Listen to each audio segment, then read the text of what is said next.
Recording started, file number 003. Some places don't scare you because they're dark. They scare you because they're silent. Right after the bathroom door closes. This case didn't begin with screams. It began with teenage laughter. I thought I knew what the blonde in the bathroom was. A legend, an echo. I was wrong. I was terribly wrong. She's not a ghost. She's a prison. And the key was thrown away a long time ago. She wasn't just any girl. It was Maria, daughter of a wealthy family in the 30s, a girl full of life, but also full of secrets. She didn't die in the bathroom, not in a conventional way. She was offered by a group, a forgotten cult, who believed that beauty and innocence could seal portals, and the portal was the mirror. They tricked her, promised her eternity, endless beauty, but the eternity they gave her was that of a prison. They trapped her soul in the reflection. In the ether between our world and theirs, she cannot leave, cannot touch, only observe. And when pain and fear accumulate in a place, she manifests, like a black hole of longing and rage. She doesn't seek revenge, she seeks company, or perhaps an escape. Every time someone sees her, every time fear invokes her, she grows stronger. She absorbs the energy of the place, the energy of emotions, and the more she absorbs, the thinner the barrier becomes between the mirror and the abyss that traps her. She is the personification of the void left by a broken promise. And what does she take? Not just life, but memory, essence. The people who disappear are not just lost, they are forgotten, as if they never existed, as if the blonde had absorbed them to fill her own void. And the mirror is the door and the curse, where she sees the world but can never be a part of it. The first official case happened in a public school.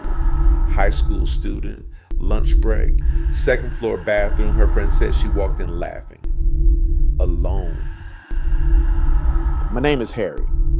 What you're about to hear comes from school records, ignored police reports, and a medical file that should never have been archived. The entity known as the blonde woman in the bathroom doesn't belong to one school. She adapts. Reviewing other cases, I noticed a pattern: always teenagers, always alone, always places where no one enters for long periods, and always after repeating her name. A school janitor stayed late to clean the bathroom. She said she saw a blonde woman standing in front of the mirror, smiling. When she asked if she needed help, the woman answered with the wrong voice. The janitor was found unconscious, bruises on her arms, scratch marks in the mirror. No cameras were working in that hallway. The blonde woman in the bathroom is not tied to a place. She is a reflection, a manifestation of guilt, fear, and curiosity. She only appears when she is invited. The school replaced the mirrors, renovated the bathroom, but the reports didn't stop. They just moved to other cities.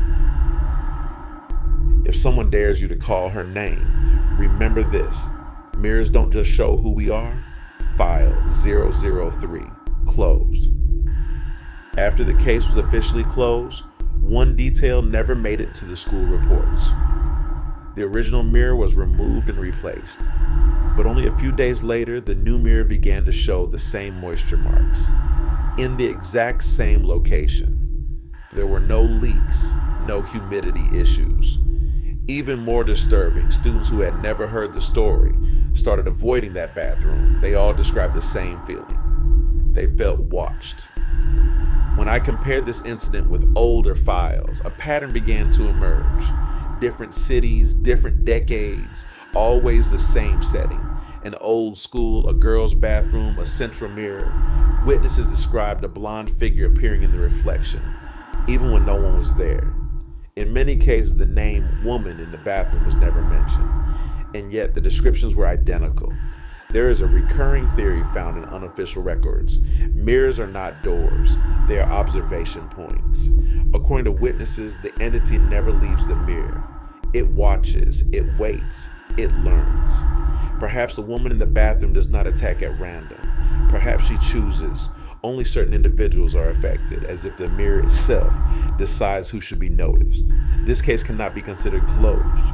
Even after renovations, repainting, and mirror replacements, that bathroom remains avoided. Mirrors crack without explanation.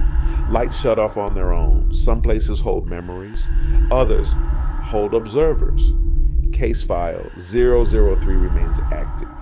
The woman in the bathroom. This was just another file. Some cases in, others just wait. If you listen until now, you're already part of it.